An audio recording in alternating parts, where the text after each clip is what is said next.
আসসালামু আলাইকুম। আজকে আমরা যে বিষয়টা নিয়ে আলোচনা করব ভারত এবং পাকিস্তানের বিষয়টা। ভারত এবং পাকিস্তানের যে টান উত্তেজনা মুহূর্ত, এই উত্তেজনার মুহূর্তে আসলে মানে কে কতটা প্রস্তুত ওইটাই আসলে দেখার বিষয়। আমরা যদি ভারতের দিকে তাকাই, ভারতের কার্যক্রমগুলো দেখি, তাহলে বোঝা যায় যে এখানে ভারত সম্পূর্ণ প্রস্তুত। কেননা ভারত এই যে কাশ্মীরে হামলার পরে ভারত যে সমস্ত গুরুত্বপূর্ণ সিদ্ধান্তগুলো নিয়েছে বা তার যেই সমস্ত সরকারি এবং বিরোধী দলে যে সমস্ত লোকজন আছেন বা নেতৃত্ব পর্যায়ে যারা আছেন তাদের সাথে যেভাবে বসে আলোচনা করে এখানে তারা ভালো সিদ্ধান্তে বা ঐক্যমতে পৌঁছাইতেছেন, তার বিপরীত পাকিস্তানে ওরকম না। এখন ভারত গুরুত্বপূর্ণ কী সিদ্ধান্ত নিছে হামলার পরে তারা এটা বৈশ্বিক একটা জনমত কিন্তু ভারতের পক্ষে নিয়ে নিছে। হ্যাঁ, এখন হয়তো আমাদের বাংলাদেশের যে সমস্ত কিছু তৌহিদি জনতা নামের যারা আছেন তারা হয়তো এখানে মানে পাকিস্তানপন্থী থাকবেন, কিন্তু আসলে সংখ্যাগরিষ্ঠ বা বিশ্বের পরাশক্তি যারা আছে তারা কিন্তু আসলে ভারতের দিকে মানে জঘন্য আছে বা ভারত যেই কথা বলছে ওইটার সাথে তারা একমত আছে। এখানে ভারত করছে কি, আপনার দেখেন গুরুত্বপূর্ণ একটা সিদ্ধান্ত নিয়েছে, যে গুরুত্বপূর্ণ সিদ্ধান্তটা আসলে পাকিস্তানের জন্য খুবই মারাত্মক। যেটা হচ্ছে যে আপনার এই যে পাকিস্তানের সাথে যে সিমলা চুক্তির অধীনে যে সিন্ধু পানি চুক্তি আর কি, হ্যাঁ, এই যে সিন্ধু পানি চুক্তি, পানি বন্টন চুক্তি আর কি, এটা আপনার ভারত বন্ধ করে দিছে, অর্থাৎ এই চুক্তি থেকে ভারত সরে আসছে। এখন এই চুক্তি থেকে সরে আসা কিন্তু ছোটোখাটো কোনো বিষয় না, চারটিখানি কোনো বিষয় না। এখানে ভারত কিন্তু আসলে প্রস্তুতি নামছে, এটা বোঝা যায়, কিন্তু বিপরীতে পাকিস্তানের ওরকম প্রস্তুতি আমরা দেখতে পাচ্ছি না। কেননা ভারত যেভাবে জনমত গড়ে তুলছে এবং সকলের সামনে যে পর্যটকদেরকে মারছে, এই বিষয়টা উপস্থাপন করতে পারছে বা বিশ্বের সবাইকে বুঝাইতে পারছে, পাকিস্তান কিন্তু এটা তারা করে নাই বা তারা যেন এই হামলার সাথে জড়িত না এই বিষয়টা এখনও বুঝাইতে পারে নাই। হ্যাঁ, এখন ভারত এই অপ্রস্তুত পাকিস্তানের আপনার একজন রাজনৈতিক ব্যক্তি, তিনি বিলাওয়াল আলী ভুট্টো, তিনি বলছেন কি, ভারত যদি তাদেরকে এই যে এই চুক্তি থেকে সরে যায় তাহলে তারা ভারতীয়দের রক্তর বন্যা এই আপনার বা রক্ত স্রোত এই নদীতে, সিন্ধু নদীতে তারা এখানে প্রবাহিত করাইবেন। আসলে তারা এখানে এই জন্য ভারতীয়দের রক্ত যদি সিন্ধু নদীতে তারা প্রবাহিত করান, এই জন্য তারা কতটুকু প্রস্তুত তাদের দিকে তাকাই যদি আমরা, তাহলে দেখে যান আসলে তাদের প্রস্তুতির কিচ্ছু নাই। হ্যাঁ, আপনি মনে করেন কোনো একটা বাসায় যদি বিয়ে শাদির কোনো একটা আয়োজন হয়, দেখবেন ধুমধারাক্কা আয়োজন, সেখানে বাড়ির মুরব্বী যারা আছেন তারা দেখবেন দৌড়াইতে মানে এমনিতে অমনে যায়, ওইটার থেকে ওইটা যায়, বা মানে তাদের কোনো বসার সুযোগ নাই। এখন এই যে বর্তমানে একটা ক্রিটিক্যাল মুহূর্ত ভারত এবং পাকিস্তানের ভিতরে চলতেছে, কিন্তু পাকিস্তানের মানে নেতৃবৃন্দরা তারা চিল মুডে আছে বলা যায়। এখন তারা এই যে চিল মুডে থেকে তারা কি বুঝাইতেছে তারা শক্তিশালী বা তারা ওরকম মানে এখানে তারা প্রস্তুত, আসলে ওরকম না। আপনি যতই ভাবলেন, আসলে আপনার যদি মানে ইয়াতে না থাকে, ভান্ডে কিছু না থাকে, তাহলে ওইটা ভাবলে চলবে না ভাই। কেননা আপনার এই যুদ্ধ একটা পরিস্থিতিতে আপনার পররাষ্ট্রমন্ত্রী, অর্থাৎ পাকিস্তানের পররাষ্ট্রমন্ত্রী এখন দৌড়ের উপরে থাকার কথা। তাদের সেনাবাহিনী আপনার 100-200% দৌড়ের উপরে থাকার কথা। হ্যাঁ, তাদের অস্ত্রশস্ত্র মানে স্থানান্তর প্রক্রিয়াগুলো মানে সবাই চোখে দেখার মতো। পররাষ্ট্রমন্ত্রী বা গুরুত্বপূর্ণ ব্যক্তিবর্গ যারা আছেন তারা সংবাদ সম্মেলন করবেন, ব্রিফ করবেন, তাদের বন্ধুরাষ্ট্র যারা আছে তাদের কাছে দৌড়ে যাইবেন, ফোনে টেলিফোন করবেন, হ্যাঁ, সরাসরি কথা বলবেন যে দেখো ভাই, আমাদের সাথে এরকম একটা ঘটনা ঘটতেছে, এখানে আমাদের সাথে যদি এরকম ঘটনা ঘটে, আমরা যদি হামলা চালাই বা ভারত যদি আমাদের প্রতি হামলা চালায়, তোমরা আমাদের পাশে কতটুকু থাকবা, কী দিয়ে থাকবা, কতক্ষণ পর্যন্ত থাকবা, এই বিষয়গুলো ব্যাপক আলোচনা মানে বার্গেনিং থাকবে। কিন্তু পাকিস্তানের ভিতরে ওরকম নাই। তারা ওইজন এখানে ভারতীয়দের বন্যা বয়া দেবেন এই সিন্ধু নদীতে। আসলে ভারতীয়দের রক্ত কি এতই মানে আপনার মানে মানে কম মূল্যবান হইল? আসলে পৃথিবীর সকল মানুষের রক্তই মূল্যবান।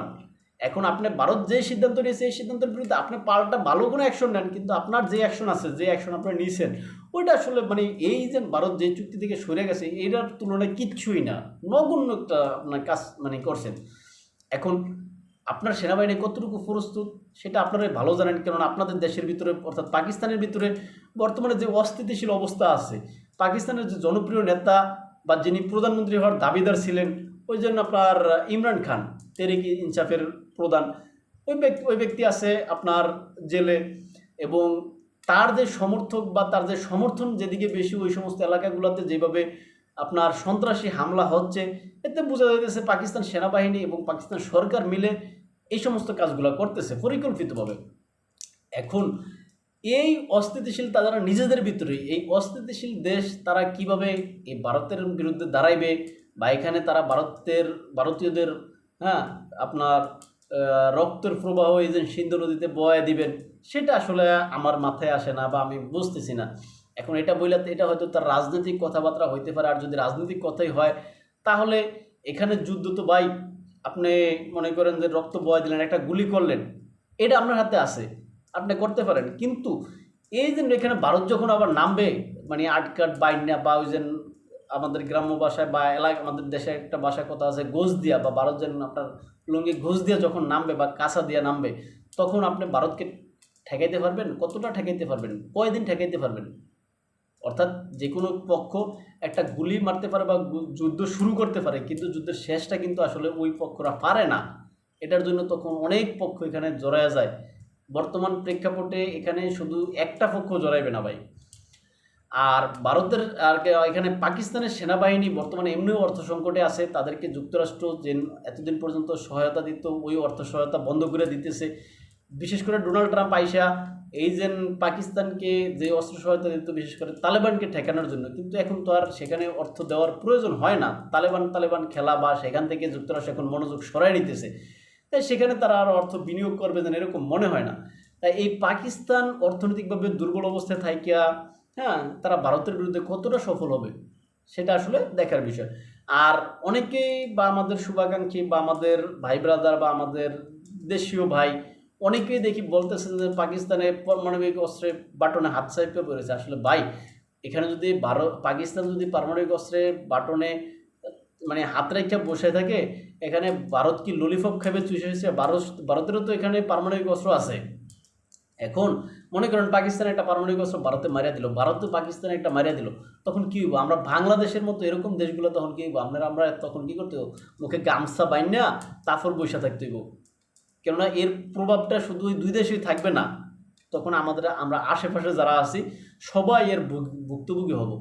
তাই ওই যে পারমাণবিক অস্ত্রটা যত সহজ মনে করিয়া যে মনে করতেছেন, এটা আসলে ওইরকম না।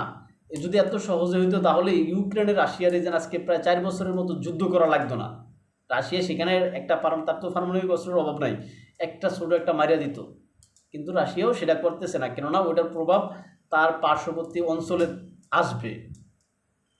এখন এই যে ভারত পাকিস্তান যুদ্ধে মানে এই উত্তেজনার ভিতরে যারা বলেন যে পাকিস্তানে পারমাণবিক অস্ত্র আছে, পাকিস্তান এখানে মারবে, ব্যবহার করবে, আসলে এটা বোকার স্বর্গে বাস করে এটা চিন্তা করা। কেননা পারমাণবিক অস্ত্র এরকম বিষয়ের লইয়া ব্যবহার হয় না।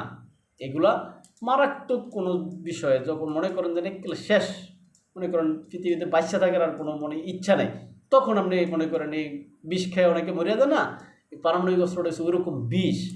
মানে যখন পৃথিবীর প্রতি আপনার একদম মানে মায়া মহব্বত উঠতে যায়, তখন আপনি এটা হয়তো ব্যবহার করবেন।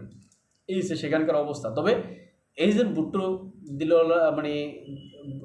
দিলওয়াল ভুট্টো জারদারি সাহেব তিনি যেই কথা বলেছেন, এখন এটা তারা প্রস্তুত কিনা বা তারা কতটা প্রস্তুত সেটাই আসলে দেখার বিষয়।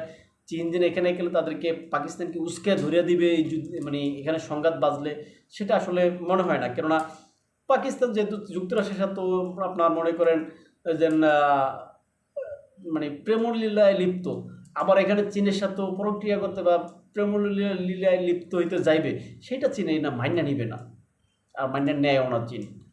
এখন চীন এবং এই যে ভারত এখানে আপনার মোটামুটি ভালো একটা সমঝোতার ভিতরে আছে বর্তমানে, বিশেষ করে ব্রিক্স কেন্দ্রিক যে বিশ্ব ব্যবস্থা বা যে সিস্টেম আছে ওই সিস্টেম অনুযায়ী আর কি।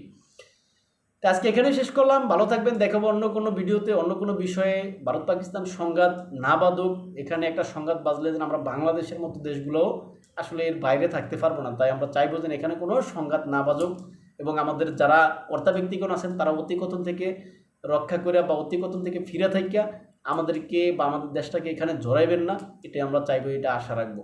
তাই ভালো থাকবেন, দেখাবো অন্য কোনো ভিডিওতে অন্য কোনো বিষয়ে। আসসালামু আলাইকুম।